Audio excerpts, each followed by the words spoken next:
Enfin, visé par une enquête du parquet de Paris pour abus de confiance, l'influenceur Dylan Thierry est également au centre d'accusation après la publication, par Booba, de notes vocales au contenu choquant. Au micro de Tech Echo, il a donné sa version des faits. Dylan Thierry était plutôt discret, depuis les nombreuses accusations à son encontre.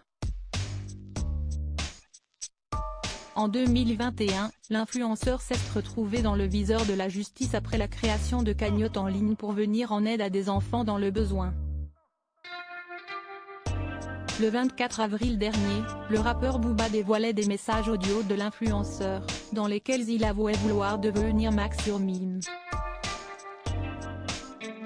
Mais ce n'est pas tout, il expliquait également vouloir demander 100 000 € au couple formé par Jazz et Laurent Correia, pour les aider à adopter un enfant à Madagascar. Il me donne 100 000 et moi, je fais tout pour qu'il puisse adopter et du coup, sauver un enfant, déclarait-il.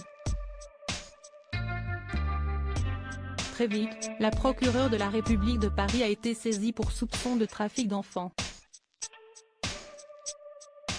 Quelques jours plus tard, l'AFP révélait que l'ancienne star de Koh-Lanta avait fait l'objet d'une nouvelle plainte, pour abus de confiance aggravé. Tant de faits qui ont fait basculer la vie de Dylan Thierry. Du côté sombre.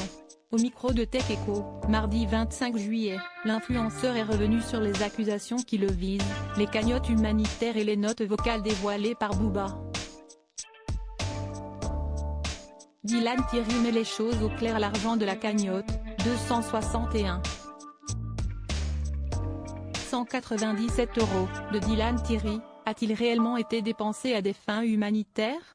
Si est-il la question que tout le monde se pose. Interrogé sur le sujet, l'ex-compagnon de Fidji Ruiz l'assure, tout a bien été dépensé lors de son voyage. J'ai passé 3 mois dans le 4e pays le plus pauvre du monde à construire des maisons, à acheter des terrains, à faire des puits, à nourrir 1500 enfants par jour. Point. Il me reste à peu près 10 000 € sur la totalité de toutes les cagnottes pour encore faire 10 puits, a-t-il avoué.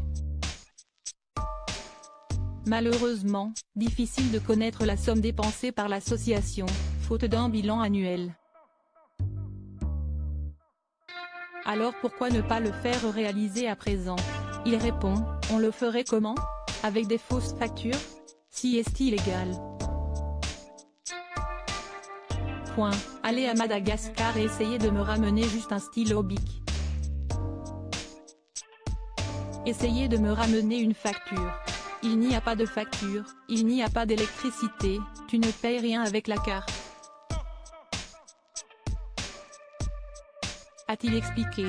5 plaintes ont été déposées à son encontre au mois de janvier pour abus de confiance, notamment par Sandra, son agent et sa meilleure amie et la trésorière de l'association. S'il faut régler ça, on ira en justice tranquillement, a-t-il affirmé, dénonçant des plaintes bidons.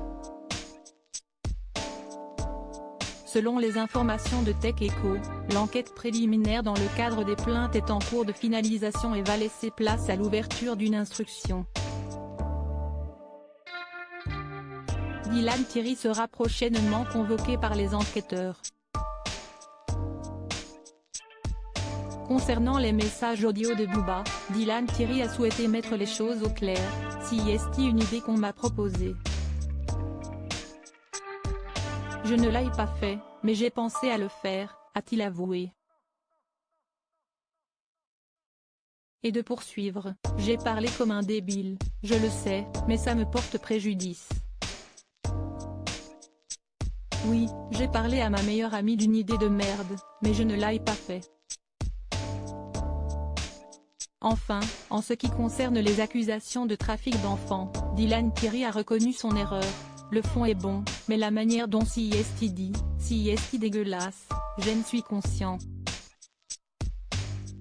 Moi, je voulais sauver une petite fille, ce n'est pas pour la vendre, a-t-il indiqué. Mais quid de cet enfant, pour qui Dylan Thierry voulait que Jazz et Laurent déboursent 100 000 €? Il répond, Ce n'est pas beau, mais quand je dis que je prends 100 000 €, CST pour un service, CST ce que je voulais faire. Est-ce que je l'ai fait? Non. Mais CST ce que je voulais faire, prendre 100 000 € à des multimillionnaires, a-t-il conclu. Une affaire particulièrement sombre.